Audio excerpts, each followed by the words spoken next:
Vous-même, vous n'avez pas eu de problème dans votre profession Non, par rapport à cette prise de je ne peux position? pas parce que, je veux dire, moi, si on me dit l'aspartame, prouvez-moi que c'est toxique, je peux sortir 500 articles qui le démontrent, sans ambiguïté.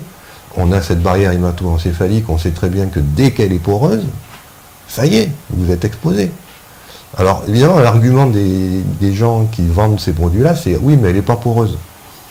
Mais Et elle protège tout le cerveau, ce qu'il faut. Voilà. Mais comment vous savez qu'elle n'est pas poreuse? Là, je m'intéresse en ce moment à des effets de l'électromagnétisme sur le corps humain. Est-ce que vous savez que chaque fois que vous mettez ça, je ne vais pas faire publicité, mais chaque fois que vous mettez un portable à l'oreille, vous avez votre barrière qui s'ouvre? Voilà.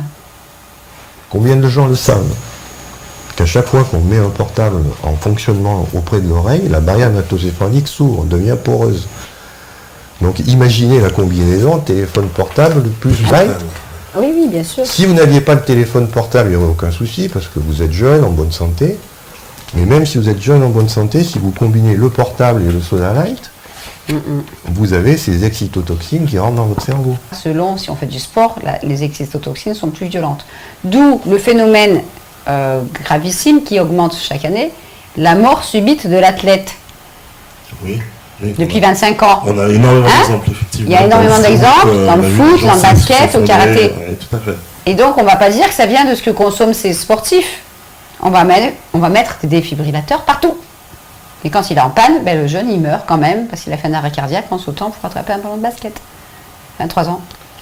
Le dernier, c'était il n'y a pas longtemps, un jeune footballeur. Il y a même des enfants qui souffrent de ces pathologies. Donc, on dira c'est héréditaire, c'est pas de chance. Voilà. Moi, j'ai eu la chance de rencontrer M. Hidalgo il y a 10 jours. Je dis, à votre époque, est-ce qu'il y avait autant d'arrêts cardiaques chez les sportifs? Ah non, c'est vrai. Vous ne savez pas d'où ça vient? Non. Je dis, ça vient de ce qu'ils consomment, ces sportifs. Non, vous plaisantez? Il me dit, il y a des preuves? Je dis, oui. Il dit, bon, écoutez, le plus simple, c'est prendre rendez-vous au ministère du Sport pour leur expliquer. Parce que Bléloc, il le dénonce, ça, depuis des années. Mais il y a pire, hein, parce qu'encore les sportifs, on peut dire que eux, ils sont... Mais si vous imaginez que les pilotes d'avion consomment ces produits-là, ils peuvent faire ce que font les sportifs pendant qu'ils pilotent. Ouais.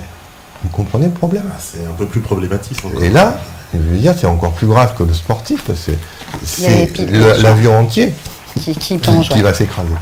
Et on aimerait savoir, c'est un sujet que les compagnies aériennes n'aiment pas beaucoup développer, combien de crashs aériens sont dus à une erreur de pilotage parce que le pilote était sous aspartame.